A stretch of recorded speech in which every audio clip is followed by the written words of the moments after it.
November 8, 2014న బ్రాహ్మణ సంక్షేమ corporation ఏర్పాటు చేశారు. ఇప్పటికీ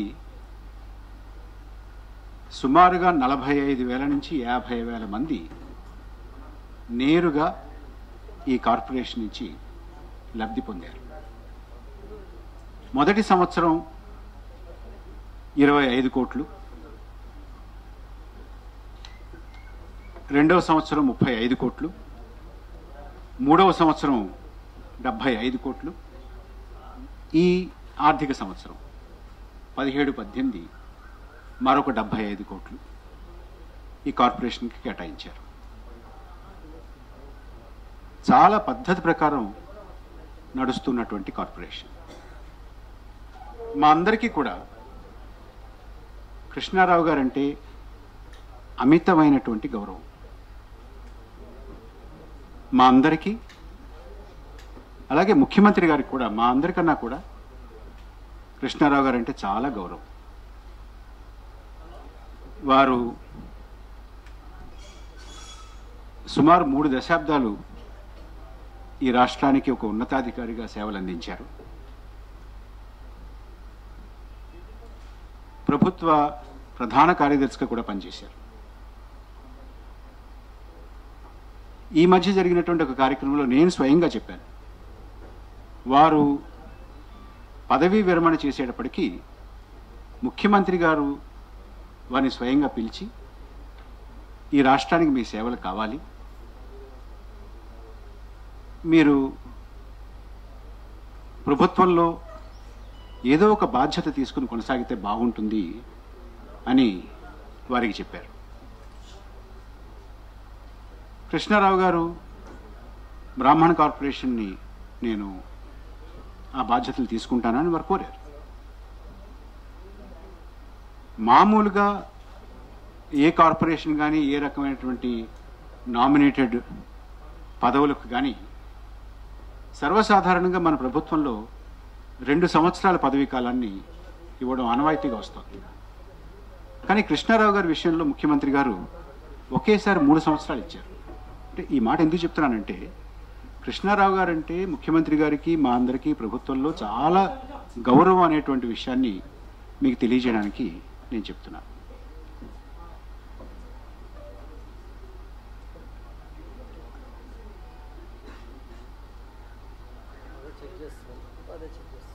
వారు ముఖ్యమంత్రి గారిని కలవడానికి చాలా ప్రయత్నం చేశాను, కుదరలేదు అనేటువంటి మాట ఇందాక అన్నారట. ముఖ్యమంత్రి గారిని కృష్ణారావు గారు కలవడానికి ఎప్పుడూ స్వేచ్ఛ ఉంది ఆయనకి. ఆయన రావడం, మేము ఎవరు ఉన్నా కూడా ఆయన గదిలోకి వస్తే మేమందరం లేచి వెళ్ళిపోతాం, ఆయన ముఖ్యమంత్రి గారు మాట్లాడుకునేటువంటి స్వాతంత్రం ఉంది, స్వేచ్ఛ ఉంది. వారిద్దరికీ ఆ రకమైనటువంటి చనువు కూడా ఉంది. ఇందులో పెద్దగా ఏదో ఒక ఫార్మల్గా ఉండాల్సినటువంటి అవసరం లేదు. అయినా కూడా మొన్న కలెక్టర్స్ కాన్ఫరెన్స్లో మే చివరి వారంలో కృష్ణారావు గారు ముఖ్యమంత్రి గారిని కలిశారు, ఏప్రిల్లో కలిశారు, మార్చిలో కలిశారు. మరి ఎప్పుడు కావాలంటే అప్పుడు కలుస్తున్నారు. అందులో పెద్దగా మాట్లాడుకోవాల్సినటువంటి, వివాదం చేయాల్సినటువంటిది ఏమీ లేదు. అయితే ప్రభుత్వంలో ఉన్నటువంటి అందరికీ కొన్ని పద్ధతులు ఉంటాయి, కొన్ని కట్టుబాట్లు ఉంటాయి. ఆ కట్టుబాట్లకి లోబడి ఆ పద్ధతులను అనుసరించి మనం మాట్లాడాలి, మనం ప్రవర్తించాలి.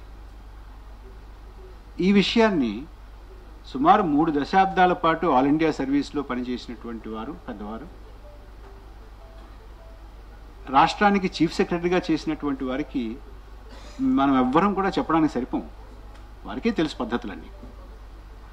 ప్రభుత్వం తీసుకున్నటువంటి నిర్ణయాలు, వాటి పట్ల గురించి చర్చ జరిగేటప్పుడు ముఖ్యమంత్రి గారి సమక్షంలో కానీ, లేకపోతే ఆ శాఖ నడుపుతున్నటువంటి మంత్రి గారి సమక్షంలో కానీ, లేకపోతే ప్రధాన కార్యదర్శి సమక్షంలో కానీ, మరొక కార్యదర్శి సమక్షంలో కానీ, లేకపోతే మేము అందరం కూర్చున్నప్పుడు కానీ, ఒక కమిటీ కానీ, మరొకటి కానీ, అనేక రకాలైనటువంటి అభిప్రాయాలను వ్యక్తం చేస్తారు అంతర్గతంగా. కానీ ప్రభుత్వం ఒక నిర్ణయం తీసుకున్న తర్వాత మనందరం కూడా ఆ ప్రభుత్వ నిర్ణయానికి కట్టుబడి ఉంటాం, కేబినెట్ నిర్ణయానికి కట్టుబడి ఉంటాం. చర్చలో ఏదైనా మాట్లాడతాం, రకరకాల కోణాల నుంచి ఒక్కొక్క దాన్ని మనం విశ్లేషిస్తాం, పరీక్షిస్తాం.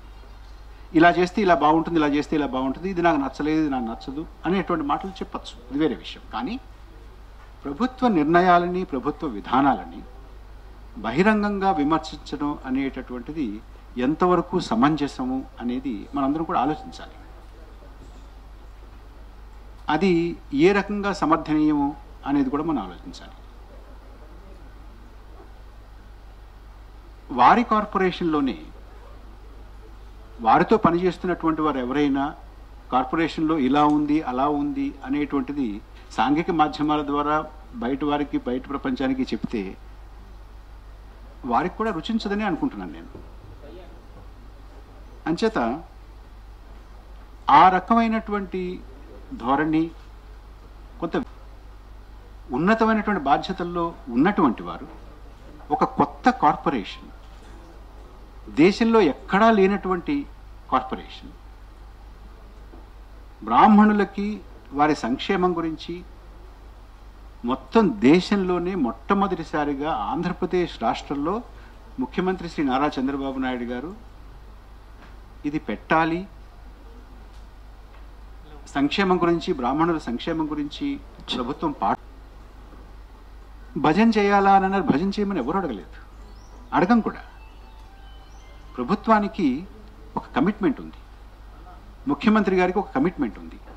ఆ కమిట్మెంట్కి అనుగుణంగా ఒక కార్పొరేషన్ ఏర్పాటు చేసి ఉన్నంతలోనే కడుపులోంచి తీసిపెట్టడమే. ఇవాళ రాష్ట్రానికి పెద్దగా నిధులు ఉన్నటువంటి పరిస్థితి కాదు, అయినా కూడా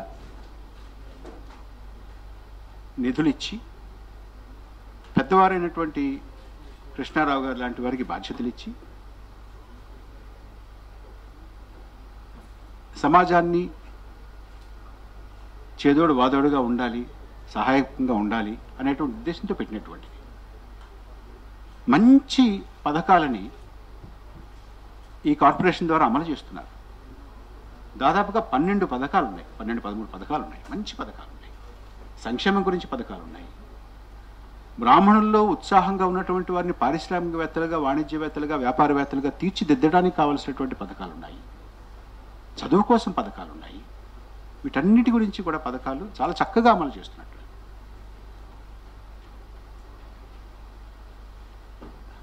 ప్రభుత్వానికి వ్యతిరేకంగా, శాసన మండలికి వ్యతిరేకంగా, శాసనసభకు వ్యతిరేకంగా, దళిత శాసనసభ్యురాళ్లకు వ్యతిరేకంగా వారిని అసభ్యంగా చూపిస్తూ పెట్టినటువంటి సోషల్ మీడియా పోస్టుల్ని, వాటికి ప్రభుత్వం నుంచి అభ్యంతరం చెప్తే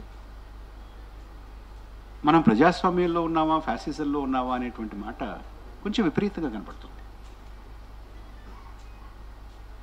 నాకు ఈ మాటలు ఔచిత్యంతో కూడినటువంటి మాటలుగా అనిపించడం లేదు.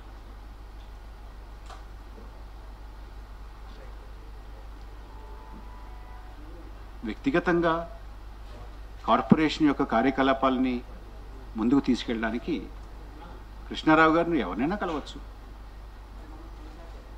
వారిని ఎవరినైనా కలవచ్చు, వారెవరినైనా కలవచ్చు. అంతేగాని ముఖ్యమంత్రి గారు పలానా వారిని కలిస్తే తప్పు లేదా, నేను పలానా వారిని కలిస్తే తప్ప అనేది కూడా అంత మంచి మాటగా అనిపించలేదు. పెద్దలు వారిని మనం విమర్శించకూడదు, విమర్శించడానికైతే రాలేదు. అయితే ప్రభుత్వం ఒక కట్టుబాటుతోటి, ఒక పద్ధతితోటి పనిచేస్తుంది. ప్రభుత్వం తీసుకున్నటువంటి నిర్ణయాలలో ఏవైనా చిన్న చిన్న లోపాలు ఉంటే వారు బాధ్యత కలిగినటువంటి ప్రభుత్వంలో ఒక ముఖ్యమైనటువంటి బాధ్యతని, ముఖ్యమైనటువంటి భూమిని పోషించినటువంటి వారుగా, ఇప్పుడు కూడా పోషిస్తున్నటువంటి వారుగా వారు ముఖ్యమంత్రి గారికో లేకపోతే ప్రభుత్వంలో ఉన్నటువంటి ఇతరులకు వారి మనసులో ఉన్న మాట చెప్పచ్చు. తప్పులుంటే సరి చేసుకోవాలని చెప్పచ్చు, సూచించవచ్చు, సలహాలు ఇవ్వచ్చు. అవి పరిశీలించిన తర్వాత ఆమోదయోగ్యంగా ఉంటే ప్రభుత్వం వాటిని తప్పకుండా స్వీకరిస్తుంది. దాని గురించి పెద్దగా ఇబ్బంది ఏం లేదు. అయితే దాన్ని పట్టుకుని మనం వీధికి ఎక్కడం అనేటువంటిది, వీధిలో మాట్లాడడం అనేటువంటిది, అది అంత బాగాలేదు అనేటువంటిది నేను మీ అందరికీ తెలియజేయాలని ఇవాళ మిమ్మల్ని అందరినీ పిలిచాను. మనకున్నటువంటి ముఖ్యమైనటువంటి బాధ్యత ఈ కార్పొరేషన్, కొత్త రాష్ట్రం, కొత్త కార్పొరేషన్, దీనిని ఒక సరైనటువంటి పద్ధతిలో పెట్టి మంచి పునాదులు వేసి దీనికి ఒక చక్కటి వ్యవస్థీకృతమైనటువంటి స్వరూపాన్ని ఇచ్చి ఇది ఉన్నటువంటి పరిమితమైనటువంటి నిధులు మరింత ప్రభావవంతంగా ఖర్చు పెట్టేటటువంటి వ్యూహాత్మకంగా దీన్ని ముందుకు తీసుకెళ్లాల్సినటువంటి బాధ్యత. ఇది ఇలా ఉంచితే సినిమా గురించో లేకపోతే తిరుమల తిరుపతి దేవస్థానం గురించో లేకపోతే సోషల్ మీడియా గురించో, గౌతమిపుత్ర శాతకర్ణిలో ఎంత చరిత్ర ఉంది ఎంత చరిత్ర లేదు అనడం గురించో, బాహుబలి బాగుందా బాగలేదా అనడం గురించో, వీటి గురించి పెద్దగా వెళ్లాల్సినటువంటి అవసరం నాకైతే కనపడలేదు. వాటిని ఇంత పెద్దగా ప్రభుత్వం ఏదో తప్పు చేసేస్తోంది, అక్కడ ఉన్నటువంటి విషయాలు జనానికి సరిగా తెలియడం లేదు అనేటంత విపరీతమైనటువంటి వ్యాఖ్యలు చేయాల్సినటువంటి సందర్భం కాదు అని మేము అనుకుంటున్నాం.